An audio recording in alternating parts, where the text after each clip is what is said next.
Union Minister Ashwini Vaishnaw on Tuesday launched the much anticipated Aadhaar mobile app, aiming to enhance accessibility, security, and user control. Developed in collaboration with the Unique Identification Authority of India, that is a UIDAI, the app leverages Face ID authentication and artificial intelligence to offer a fully digital Aadhaar experience.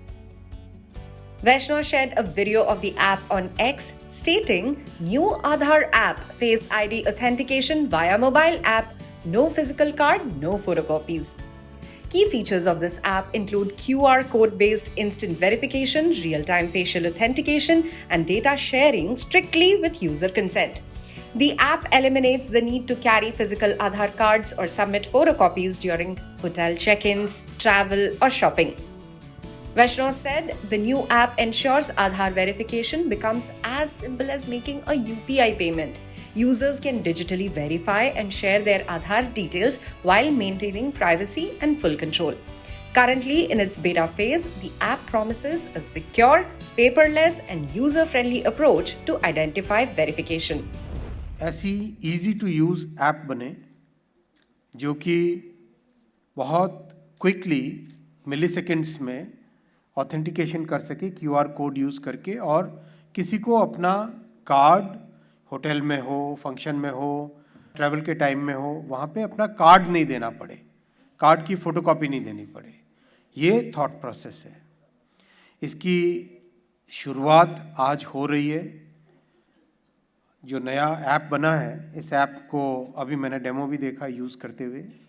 बहुत अच्छा app बना है, बहुत ही easy to use है, बहुत ही intuitive app है ये। Privacy preserved है। जो हमारा डेटा प्रोटेक्शन का लॉ बना है, डीपीडीपी एक्ट, उसके सारे प्रोविजंस को इसमें इनकॉर्पोरेट किया गया है। ऑनरेबल सुप्रीम कोर्ट के जो पुट्टुस्वामी जजमेंट में सारे कंस्ट्रेंट्स रखे गए थे, जो 4 वॉल्स क्रिएट की गई थी प्राइवेसी की, वो सारे के सारे कंस्ट्रेंट्स इसमें इंक्लूडेड हैं। इसका कंप्लायंस इसमें हो रहा है। एज वी गो फॉरवर्ड, इस ऐप का यूज़ करने से अधिक ऑनलाइन ऑथेंटिकेशन होगा। That is our objective. ये पहला पॉइंट आप सबके सामने रखना चाहूँगा, और इसमें आप इस कॉन्फ्रेंस के दौरान अपने सुझाव भी दीजिएगा किस तरह से इस ऐप को और अच्छे तरीके से उपयोग में ला सकते हैं। How can we make it more user friendly? How can we improve the usage of it? Can we think of integrating it with variety of very popular payment apps के साथ इसका इंटीग्रेशन हो सकता है क्या? टिकटिंग ऐप्स के साथ इसका इंटीग्रेशन हो सकता है क्या? क्या हम इसका इंटीग्रेशन किस पॉपुलर जो शो के टिकट्स बुक करने वाले होते हैं ऐप्स, उनके साथ इंटीग्रेशन कर सकते हैं क्या? ये सब पॉइंट्स भी आप लोग इस डिस्कशन में आज अपने विचार रखना, जिससे कि आइडियाज़ आपके आएंगे, आपके आइडियाज़ को लेके और अच्छा बेहतर एक फ्रेमवर्क बन सके।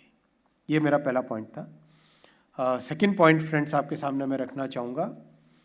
आज के इस युग में एक नई क्रांति आ रही है, एआई की क्रांति।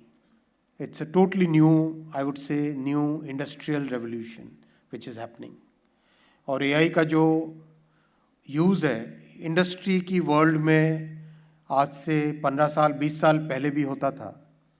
I remember 20 years ago using algorithms which would be able to predict machinery failure, machinery का maintenance, which were basically AI, but it was not called AI at that point of time. It was called more like machine learning and big data जैसे नाम इसके use होते थे उस time में। आज जो AI का नया फॉर्म, नया मेथड, नया एक रूप हम सबके सामने है, उसका डे टू डे यूज़ सभी लोग करने लगे हैं। ऐसे में हमारा जो बड़ा ये स्ट्रक्चर है डीपीआई का, और डीपीआई के इस स्ट्रक्चर में आधार एक कोर है, उसका बेस है, उसका फाउंडेशन है। जैसा अभी एक वक्ता ने कहा, फाउंडेशनल डीपीआई है ये। ऐसे में डीपीआई के साथ एआई को अगर हम कंबाइन करें, the power of DPI can become manifold.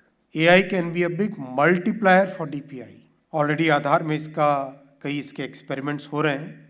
बहुत ही केयरफुली प्राइवेसी प्रिजर्व करते हुए सेफ्टी और डेटा की सिक्योरिटी को देखते हुए कैसे हम एआई का उपयोग कर सकते हैं, वो मैं रिक्वेस्ट करूंगा सभी आज के पार्टिसिपेंट से, आप सबसे। अपने व्यूज़ आप दीजिए, अपने थॉट्स शेयर करिए, आइडियाज़ लाइए, उनका उपयोग करके डीपीआई में एआई का कैसा यूज़ करें हम, उसको हम लोग एक फ्रेमवर्क बनाना चाहेंगे आपके सहयोग से। ये सेकंड पॉइंट था। Last third point I would like to present before you is, जब आधार का लॉ बना था तब हमारे पास डेटा प्रोटेक्शन का और प्रिवेसी का एक हॉरिजॉन्टल लॉ नहीं था। तब एक बेसिक प्रिवेसी का लॉ देश में नहीं था। अब हमारे पास digital personal data protection act 2023 आज हमारे पास है और इसके रूल्स करीब करीब बन चुके हैं। जैसा कंसल्टेशन एक्ट बनाने के टाइम में हुआ था, उतना ही एक्सटेंसिव कंसल्टेशन रूल्स बनाने के टाइम में भी हुआ है।